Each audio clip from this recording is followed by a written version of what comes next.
Hi, it's Katrina. Mysterious Egyptian necropolis. In September of 2018, over 800 tombs were discovered at a relatively unknown archaeological site in Egypt.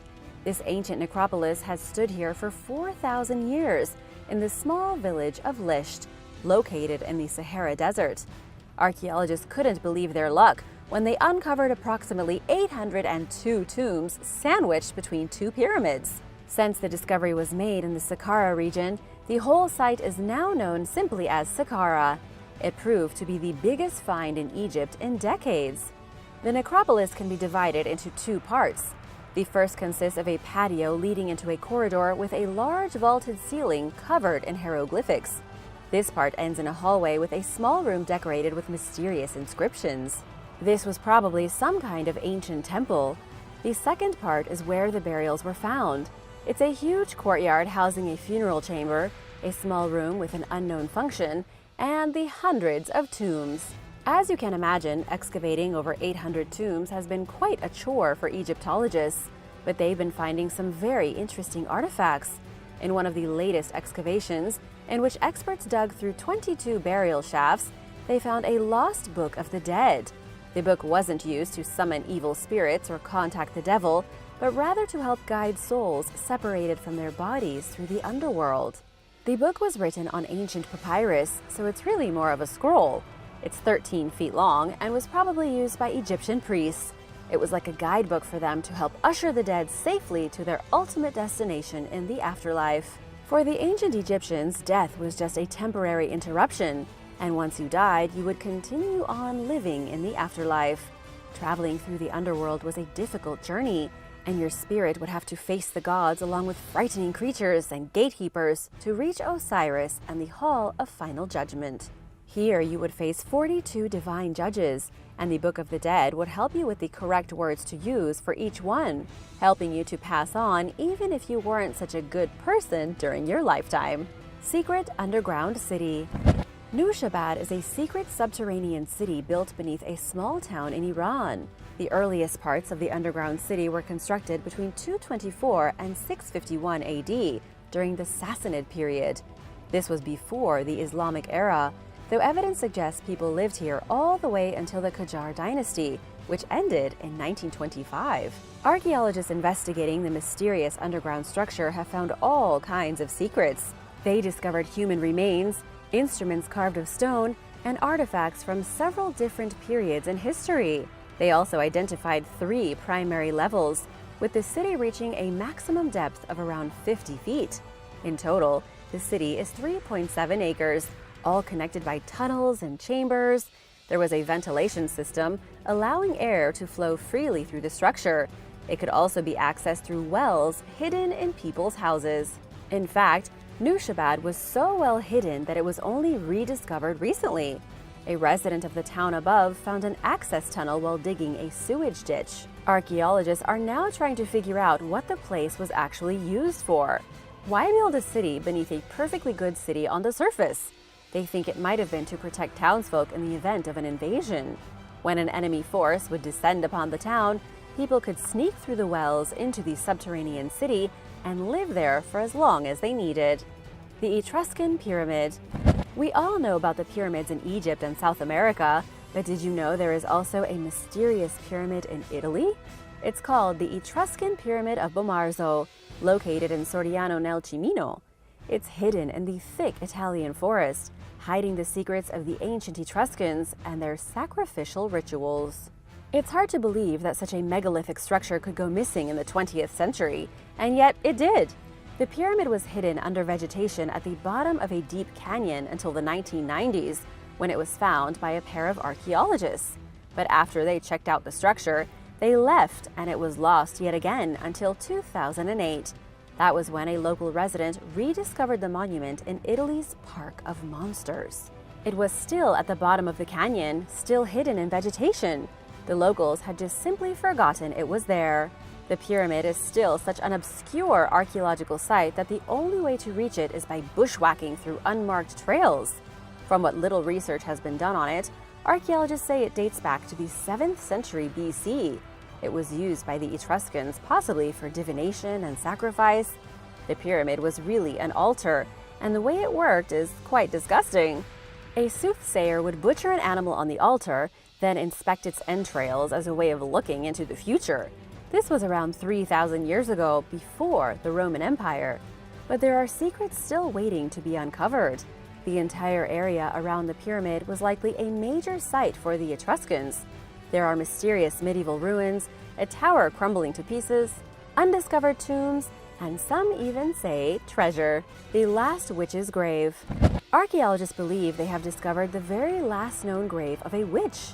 The discovery comes from Scotland, with researchers uncovering the burial of Lilias AD. She was accused of being a witch and was killed in prison, then buried deep in the mud and sealed underground with a massive flat stone.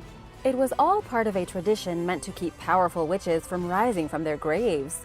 Ancient Scots believed the only way to keep a witch dead was to pin her down with a heavy stone so that she couldn't reanimate herself.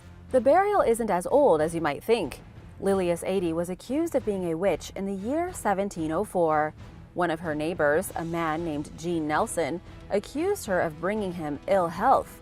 She was summoned before the local ministers and elders, who coaxed her into confessing that she was practicing witchcraft. She admitted to meeting the devil in a cornfield and taking him as a lover. She probably thought that by confessing, they'd let her go, but instead, they locked her up in prison and killed her. In the 19th century, her grave was robbed. Locals knew where she was buried and robbed the grave to make some money. They sent her bones into the black antiques market, and her skeleton has never been put back together. Her skull was at one point sold to St. Andrew's University Museum, but it went missing and has never been found. The Giants' Graves. The Giants' Graves is the name of a collection of massive tombs scattered throughout Sardinia, built by the Nuragic civilization of the Bronze Age around 1800 BC. Up until the first millennium BC, Sardinia was inhabited by just one cultural group of Nuragic, but by the time the Romans came along, they had split into many different tribes and were fighting for land. Little is known about them today, except that they were likely a theocracy. Their entire system of government was probably controlled by priests instead of kings. These priests were dedicated to two main deities, the Mother Goddess and the Godfather. From between 1800 and 1150 BC, the Nuragic constructed over 800 giants' graves, but archaeologists don't know why. They were burials made from massive blocks to resemble the head of a bull. But throughout all modern excavations, experts haven't found any evidence of settlements with the graves. Nobody knows why they made their tombs so far in the middle of nowhere, but suggests they may have been used for religious pilgrimages. They may have also been built as territorial boundaries. Nobody knows for certain. Whatever secrets the Nuragic had died with them 2,000 years ago. Range Creek Ranch. Waldo Wilcox had a large chunk of land, over 4,200 acres in size, in a remote Utah valley. His entire ranch went on for 12 miles along Range Creek and included rocky cliffs over 10,000 feet tall. 3 generations of Wilcox had farmed the land, always ignoring the strange Indian ruins all across their property. Throughout his life as a rancher, Waldo discovered the remains of an ancient civilization, but he cared more about his cows than about archaeology. Arrowheads, ceramic shards, stone tools, and even human bones littered his ranch lands. There were even pit houses dug hundreds of years ago with their roofs caved in. He and his family kept silent about the stuff they found, and even did their best to remove some of it. In 2001, Waldo sold his property for $2.5 million. It was then transferred to the state of Utah, and archaeologists were called in to investigate. They found an unbelievable treasure trove. It turned out to be one of the best preserved sites in the U.S. since nobody had been able to pick it over for the past 100 years. They even discovered granaries filled with corn cobs over 1,000 years old. In total, archaeologists have found 300 sites related to the Fremont people. According to the Smithsonian, the Fremont lived in Utah from the year 200 to the year 1300. Just like their neighbors, the Puebloans or the Anasazi, they vanished 700 years ago and nobody knows where they went. If you found something cool on your property, would you share it or keep it a secret? Let me know in the comments below. And be sure to hit that subscribe button if you haven't already. We've got lots of videos about amazing discoveries coming up. The Crypt of the Grail. An amateur archaeologist in England believes the Holy Grail is located in a secret underground lair. He says there is an actual Grail crypt hidden beneath a river in Hounslow, London. If true, this would be a remarkable discovery. The first mention of the Holy Grail came in the 12th century, described by a French writer named Dan Brownesque. Ever since, the mythology around the Grail has become a thing of its own. People now believe the Holy Grail was the very cup that Jesus Christ drank from during the Last Supper, and that Joseph of Arimathea used to collect his blood when he was crucified. And yet, nobody knows if the artifact is real or where it may be hiding. Of course, there are plenty of theories. Barry John Bauer says a secret chamber beneath the river is holding the Grail.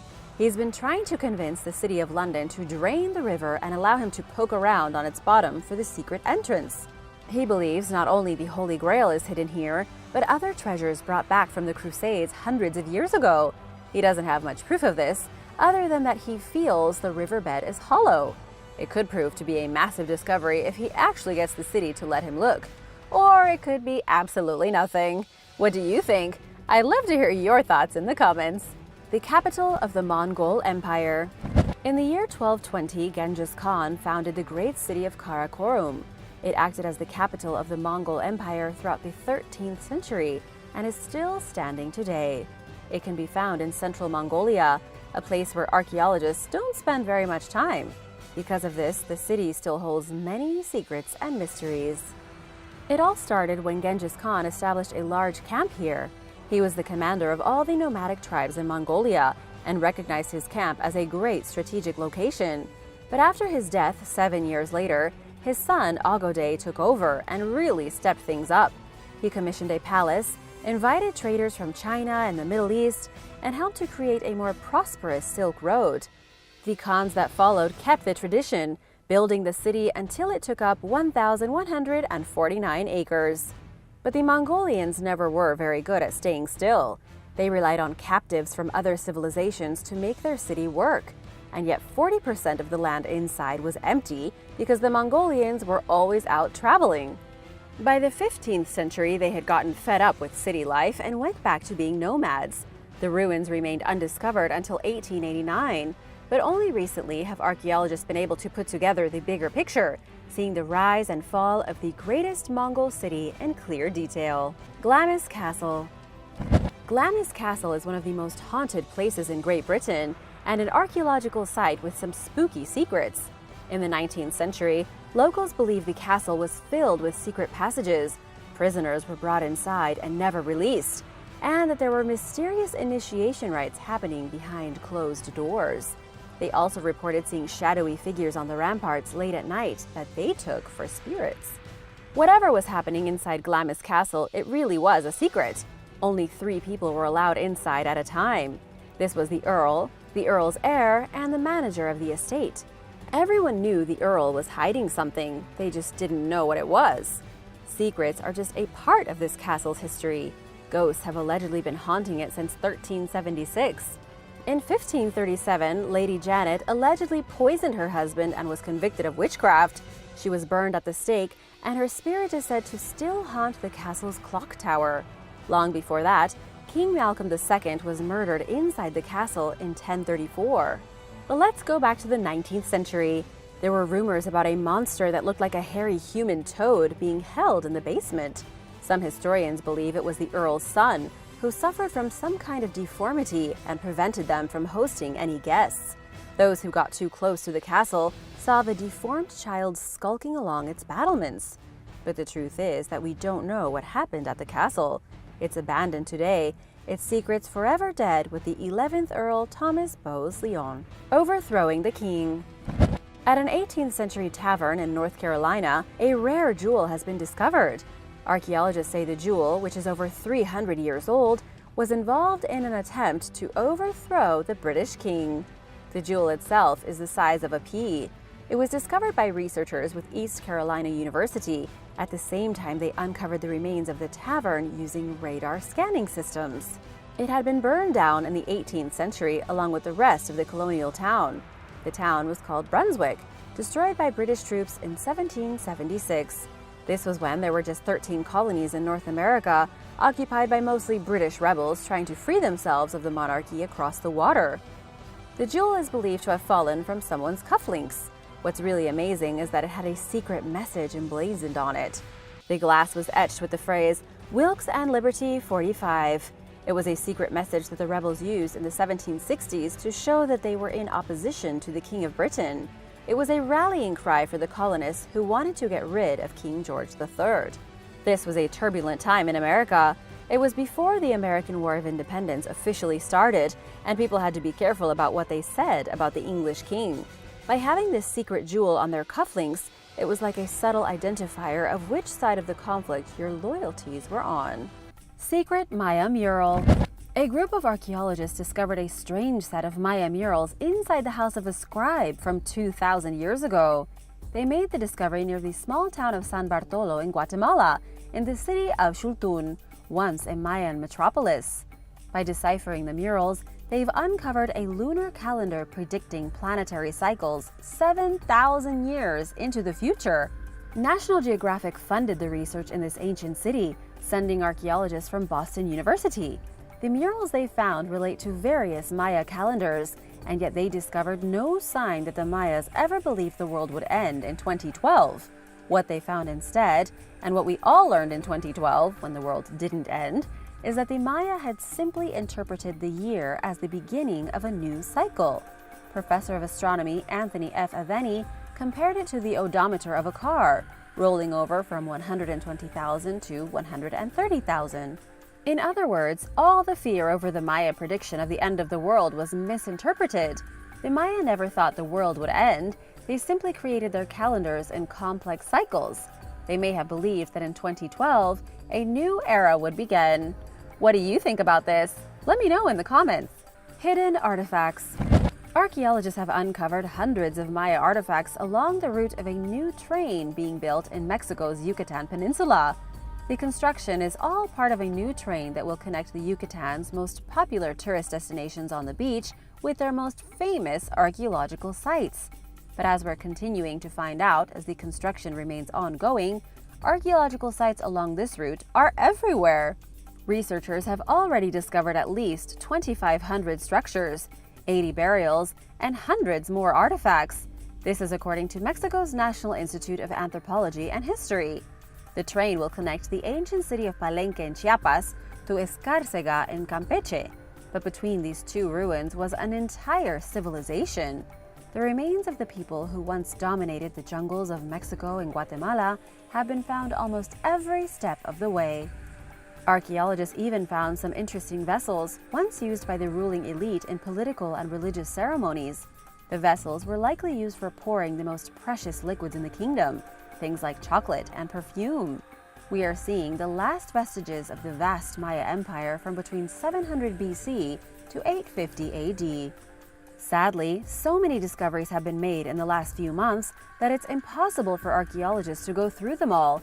They can't exactly comb through every inch of 2,500 structures. The construction of the train must continue. The experts are scrambling to mark down and identify every piece of archaeological evidence they can before being forced to move on. Ancient canoe. Sitting at the bottom of a Mexican cenote, an ancient canoe from 1,000 years ago has been found. It was discovered in San Andres in Mexico's Yucatan. Even after 1,000 years, the wooden canoe was in surprisingly good condition when researchers pulled it out of the water. It's about 5 feet in length, preserved thanks to its position at the bottom of the freshwater pool near the ruins of Chichen Itza. The big mystery now is trying to figure out what the canoe was used for. Historians haven't been able to agree yet. It could have been used for transport, something as simple as paddling around to get from one place to another, or it could have been dumped in the cenote on purpose as a ritual offering.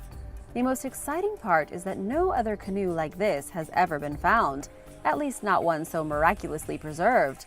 Researchers have found fragments of boats and oars throughout Guatemala, Belize, and Quintana Roo, but never a complete canoe. Archaeologists have been able to date the mysterious artifact to between the years 830 and 950. This coincides with the end of the civilization and the dispersing of the Maya people. But it wasn't the only thing divers discovered at the bottom of the waterhole. They also found a human skeleton, painted hands on the rock walls, a knife, and evidence of sacrifice. This was clearly somewhere used for rituals, but all these years later, it's impossible to say what exactly was happening. The canoe may have been a gift to one of their gods, perhaps in a desperate attempt to bring rain to the region during the super drought that ultimately ended the Mayas' reign. Cave of the Water God. An amazing discovery was found recently in the ancient Maya city of Chichen Itza. Archaeologists discovered a trove of treasure underneath this once powerful city. To give you some background, this was once one of the most important cities in the whole empire. It's deep in the jungles of southern Mexico, surrounded by some of the most impressive monuments the Maya ever built. The most famous is the Temple of Kukulkan, a giant pyramid with square terraces and steep walkways. It was once used for scary rituals that very likely involved human sacrifice. Today, the temple still has sculptures of plumed serpents and depictions of the equinoxes. It was in 2019 that archaeologists were looking for a sacred well beneath the city. They accidentally came across a forgotten series of chambers with over 150 ritual objects that had sat untouched for the last 1,000 years. The items were scattered throughout several underground cave chambers. During the spring and autumn equinoxes, Chichen Itza was filled with farmers and rural citizens. They came to participate in ceremonies and give their praise to the great Maya gods. Archaeologists believe many of them may have congregated in these underground structures and left behind their most precious objects. Of course, this was in the hope of satisfying the ancient water gods and receiving more rain for their crops. Mysterious hand motifs. 1,200 years ago, there wasn't much for children to do outside of hard manual labor. In the kingdom of the Maya, children spent their spare time leaving handprints all over the walls and ceilings of caves hidden underground in Mexico's remotest jungles.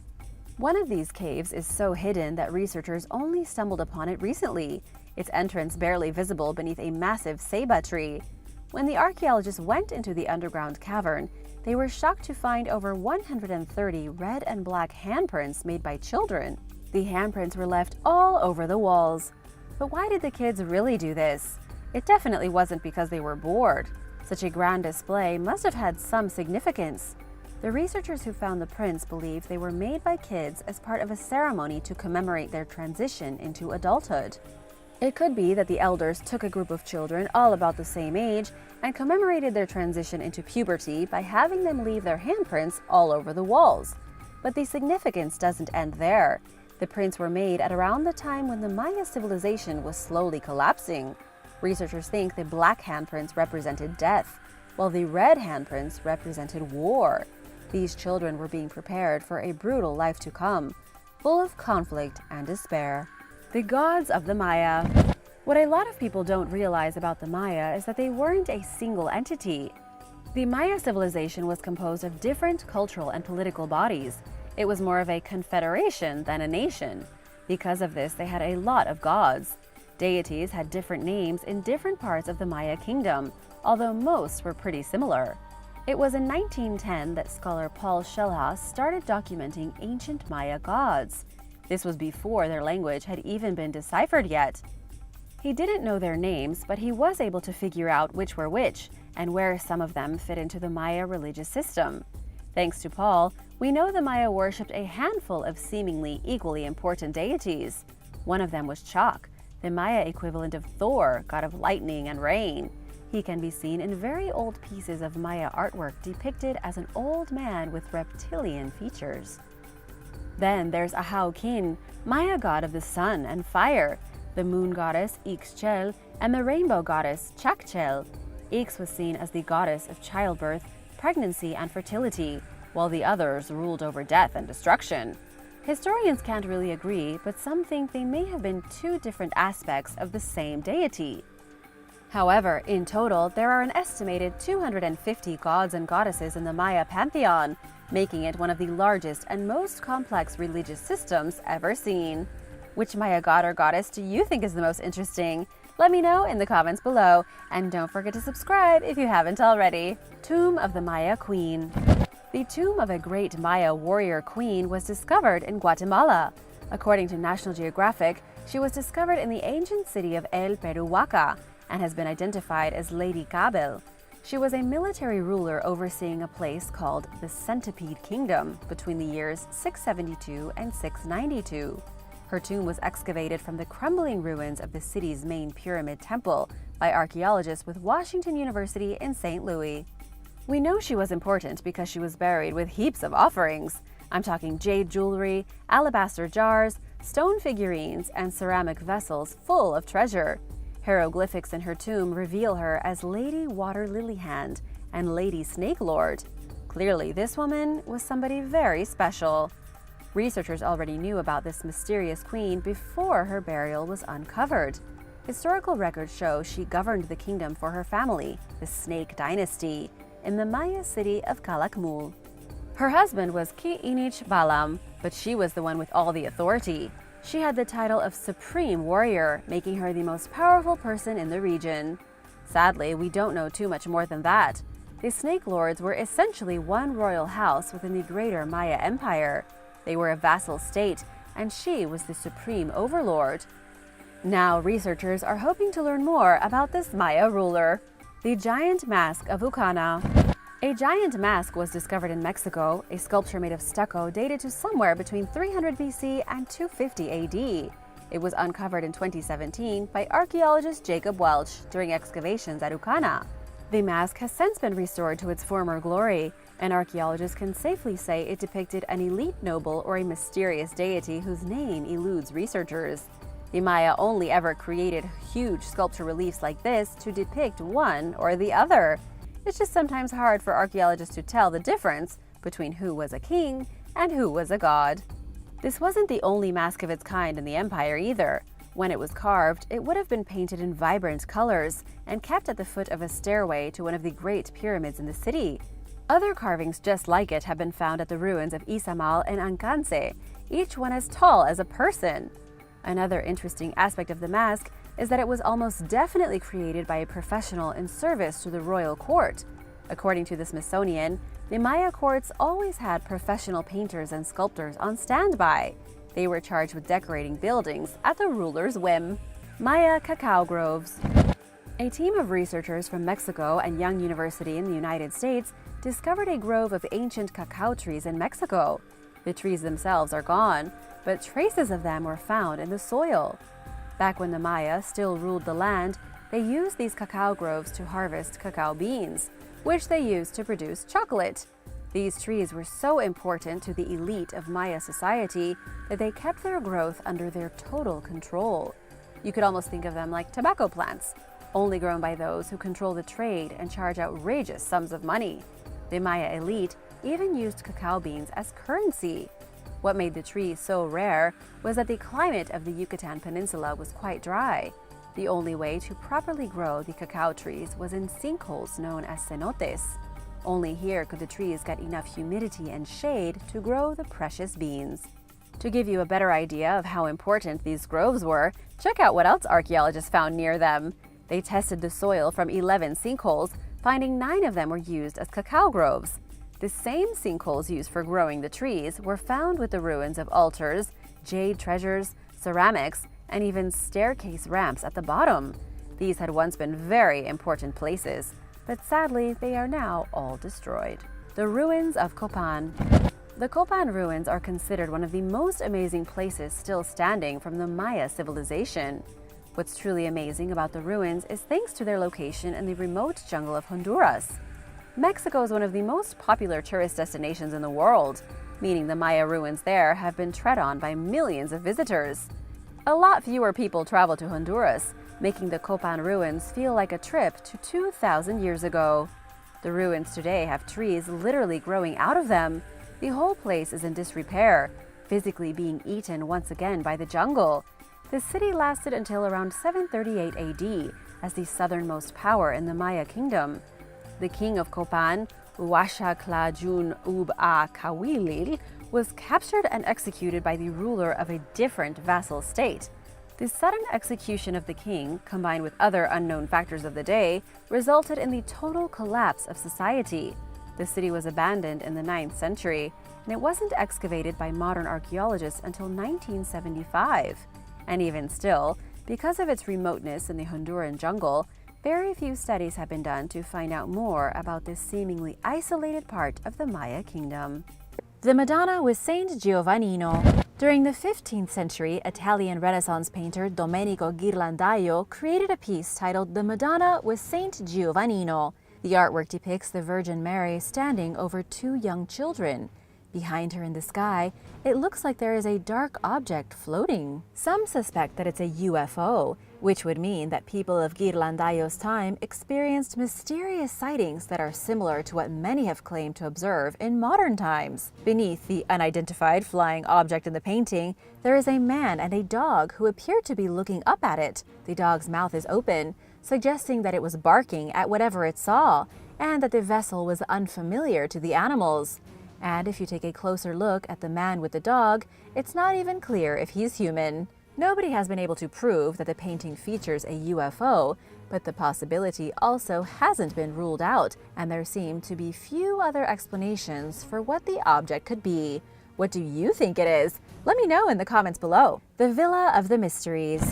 The ancient Greek and Roman world was filled with mysterious cults.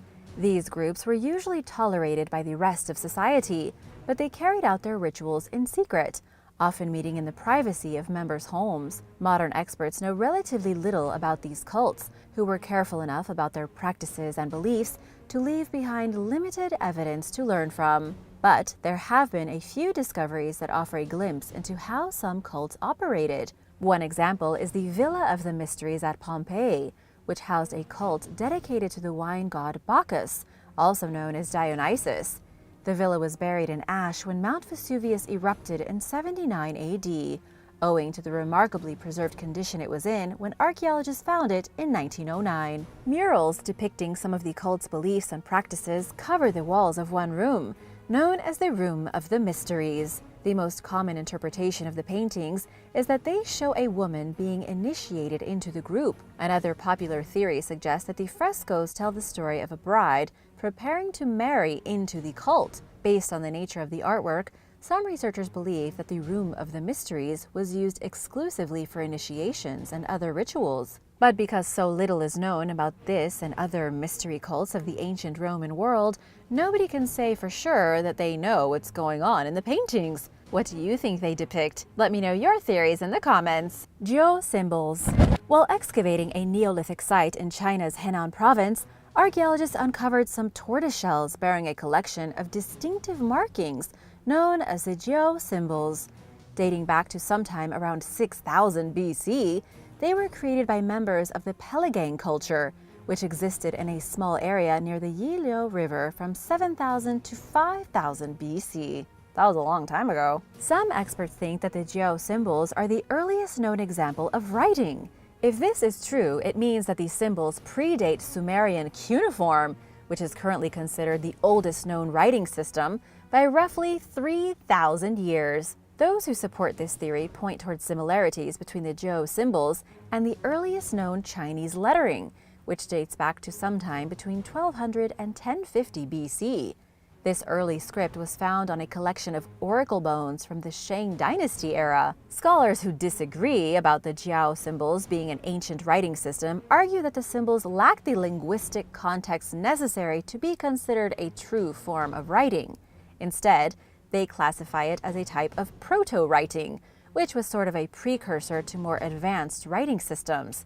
Many Neolithic communities used some form of proto-writing, which enabled them to communicate limited information without going into the level of detail that actual text would eventually allow people to do. Some experts hesitate to call the Geo Symbols a form of writing, but have conceded that there are similarities between the Geo Symbols and Shang script, suggesting that the symbols aren't just pictographs. But even if there is a connection between the two, nobody can explain the nearly 5,000-year gap that separates them. Unless more discoveries are made to bridge this major gap between the Geo Symbols and the Shang script, the mystery will probably never be solved. The Beheading of Saint John the Baptist. Italian painter Michelangelo Medici da Caravaggio was one of the most famous artists of the Baroque period. He was known for his dark, dramatic paintings and his short temper, which often got him arrested. and ultimately led him to kill. In 1606, Caravaggio got into an argument with a young man and stabbed him.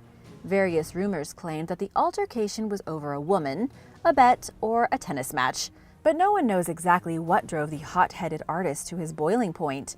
And while it's believed that Caravaggio may not have meant to kill his victim, that is what happened. Instead of owning up to his actions, he fled to Naples, then to Malta, where he completed the only painting he ever signed. Commissioned by the Knights of Malta in 1608, the Beheading of St. John the Baptist depicts St. John as a commoner being murdered in the street. Nearby, a woman stands with a golden platter in her hands, prepared to receive the victim's head. Another woman watches with a shocked expression on her face, conveying the rawness of the execution being carried out before her eyes. It was a noticeable departure from Caravaggio's typical rendering of violent biblical events, which often showed the dramatic aftermath of a deadly encounter. In contrast to his previous works, the Beheading portrays the execution in an everyday context as it's being carried out. Some have speculated that the painting is the talented fugitive's admission of guilt for the murder that sent him running from the law. But if it was, we'll never know, because Caravaggio took those thoughts to the grave. And if he did feel any sort of remorse for what he did, he sure didn't act like it. His temper continued to land him in hot water, and he was forced to flee Malta after being disfigured in yet another fight. Caravaggio managed to secure a pardon from the Pope, which meant he could return to Rome, but he died under mysterious circumstances before he could get there. The cause of death remains a mystery, with a long list of possibilities, including an infection, lead poisoning, malaria, and/or a violent attack by his enemies, just to name a few. Mycinian death masks. German archaeologist Heinrich Schliemann was excavating the ancient Greek city of Mycenae back in 1876 when he discovered 7 gold funerary masks on the faces of buried bodies. One of the masks stood out against the others, which were much simpler and less detailed. Schliemann initially believed that the ornate face covering belonged to the mythical war hero Agamemnon, who ruled Mycenae during the Trojan War. But the artifact was dated to 400 years before King Agamemnon's time, and the archaeologist accepted that he had mistaken the mask owner's identity. Nevertheless, the artifact's nickname as the Mask of Agamemnon stuck. Whoever the mask belonged to was clearly a member of royalty who was buried with full honors, according to Konstantinos Paskaladis, an Athens-based curator. Paskaladis explained that all the recipients of the gold masks were important people, even if some of the masks were more spectacular than others. But nobody knows who these individuals were or where the gold for the masks came from, especially since the people who lived in the region were extremely poor until around 1600 BC, or during the time when the masks were made. It was around then that the population suddenly became wealthy, for reasons that remain a mystery to this day. The girl with the pearl earring. Johann Vermeer was a 17th century Dutch painter whose artwork depicted scenes of ordinary middle-class life. He created relatively few pieces and wasn't famous or very wealthy. Like many artists, Vermeer's talent gained recognition after his death in 1675, with the help of a painting he created 10 years earlier. Known as The Girl with the Pearl Earring, the painting features a young woman looking over her shoulder while staring directly at the viewer with a seductive gaze. She's clad in a blue and yellow headscarf and a gold jacket, with a large pearl earring dangling from her earlobe. In a modern context, the masterpiece seems like a portrait, but it's actually a type of painting called a trony, which focuses more on the person's costume. Tronies were popular among Dutch painters during the 16th and 17th centuries, and often featured exaggerated facial expressions and exotic clothing. The girl with the pearl earring's identity is a mystery. Speaking with the news, museum director Emily Gordenker explained that the person in the painting may not represent a specific person. In fact, the mysteriousness may be a deliberate effect. Still, someone probably modeled for Vermeer when he made the piece, and many people are curious about who she was. Some have suggested that the young woman was Vermeer's daughter or mistress, but she could have been anyone. And while it's unlikely that she'll ever be identified, the painting's unresolved nature is precisely what makes it so popular. The Laptop Lady statue. In 2016, a conspiracy theorist and YouTuber who goes by the name Still Speaking Out posted a video about an ancient Greek funerary statue that appeared to depict a girl or a young woman holding a laptop computer. He pointed out what looked like USB ports on the side of the device. The vlogger went on to say that he interpreted the artwork as a prediction, citing the Sacred Oracle of Delphi site where priests went to connect with the gods and retrieve advanced information. Jeffrey Spire is a curator at the J. Paul Getty Museum in Malibu, California, where the statue is housed. He admitted in an interview that the object in the woman's hands does resemble a laptop, but it's probably a jewelry box, a mirror, or a box containing incense. And the so-called USB ports, they are drill holes for attaching a bronze or marble object, according to University of Oregon art history professor Jeff Hurwitz. Officially titled Grave Naiskos of an Enthroned Woman with an Attendant, the statue shows a wealthy woman who is seated in an armchair while she touches the lid of a shallow box, aka the laptop, being held by a servant girl. Known as a naisko, this type of funerary relief was popular between the 6th and 1st centuries BC and was often used for marking graves. The experts are a little confused that this piece of art is getting so much attention, but they are also kind of happy about it. The Pompeii Pineapple. The pineapple wasn't brought to Europe until the late 15th century, when Christopher Columbus brought the fruit back to Spain from Guadalupe. So it makes sense that experts were confused when they discovered a mural at Pompeii that appears to feature a pineapple and 2 other pieces of tropical fruit. In 1950, a botanist named Domenico Casella went to Pompeii and identified the fruits as a pineapple, a mango, and a custard apple. Most modern scholars agree there is no way to definitively identify the alleged mango and custard apple, which appear stylized and don't seem to resemble any specific fruit. But the pineapple-like fruit has continued to receive attention from researchers, especially because it's not the only one that has appeared in ancient Roman frescoes. The mystery led some to wonder if the ancient Romans had contact with Native Americans long before Columbus set sail. Experts eventually concluded that the object in question is probably not a pineapple, but a cone from an umbrella pine tree. The artists who created the murals added some greenery to the pine cone, perhaps to make it look more appealing, not knowing that their creation would be such a source of confusion to people of the future. What do you think? Did ancient people have contact with North America before Columbus? Let me know in the comments below. Extinct goose. In 1871, archaeologists discovered the 4,600-year-old tomb of the ancient Egyptian ruler Nefermat I and his wife Itet at a site called Meidum in Lower Egypt. Inside, they found a fascinating array of artwork covering the walls. One fresco depicted a trio of birds that didn't appear to be mythical, but also didn't seem to represent any known species. Known as the Meidum geese, the painting has been widely admired since its discovery, earning it the nickname of Egypt's Mona Lisa. A theory suggesting that the artwork features red-breasted geese was ruled out, based on the fact that no traces of the European species have ever been found in North Africa. Experts remained baffled until last year, when evolutionary biologist Dr. Anthony Romilio decided to take a closer look at the artwork. He identified the birds as an extinct type of speckled goose that still existed when the fresco was created. Dr. Romilio conceded that the person who created the image might have simply taken the creative freedom to make ordinary geese look different, but the birds are extremely realistic looking, indicating that the artist depicted their features accurately. This is the only known representation of what's believed to be a globally extinct species that disappeared for unknown reasons. It's unlikely that researchers will ever know what caused this strange but beautiful creature to disappear. Thanks for watching! If you'd like to learn about more ancient art and other mysteries, let me know in the comments below, and be sure to subscribe if you haven't already. See you later! Bye!